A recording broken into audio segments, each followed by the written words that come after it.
Sivaramakrishnaiah committee చాలా స్పష్టంగా చెప్పిన తర్వాత ఆ శివరామకృష్ణయ్య కమిటీ రిపోర్ట్ ని బేస్ చేసుకుని ఆ రోజు ప్రభుత్వం ఒక నిర్ణయం తీసుకున్న తర్వాత మీరెవరు దీన్ని మార్చడానికి? We have said no particular place should dominate.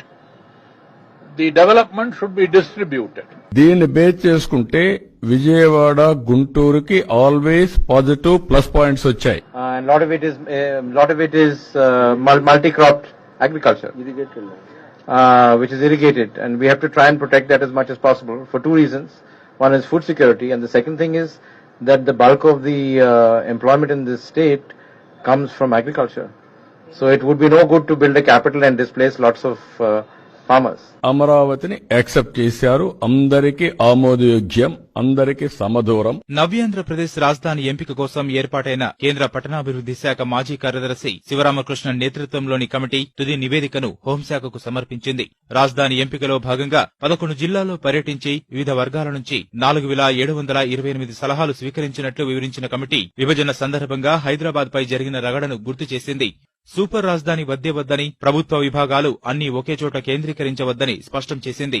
అభివృద్ది వికేంద్రీకరణకే ప్రాధాన్యమివ్వాలని తేల్చి చెప్పింది.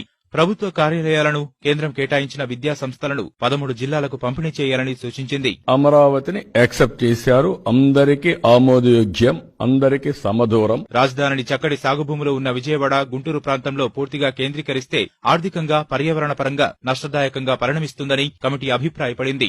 రాజధాని రాష్ట్రం మధ్యలోనే ఉండాలనే నియమం ఏమీ లేదని, తమిళనాడు, కేరళ, మహారాష్ట్ర, పశ్చిమ బెంగాలే ఇందుకు ఉదాహరణని పేర్కొంది. కృష్ణా, గుంటూరు, పశ్చిమ గోదావరి జిల్లాలకు భారతదేశ ధాన్యాగారంగా పేరుందని, అలాంటి చోట సూపర్ రాజధాని ఏర్పాటు చేయడం తగదని హితవు పలికింది. అమరావతిని యాక్సెప్ట్ చేశారు. అందరికీ ఆమోదయోగ్యం, అందరికీ సమదూరం. రాష్ట్రాన్ని Vizag zone, Rayalaseema arc, Srikalahasti, నడుకుడి Spain గా అభివృద్ది చేయాలని సూచించింది. ముఖ్యమంత్రి కార్యాలయం ఉన్న చోటే అన్ని ప్రభుత్వ కార్యాలయాలు ఉండాల్సిన పని లేదని కమిటీ స్పష్టం చేసింది. ఎవరిని మోసం చేస్తారు మీరు?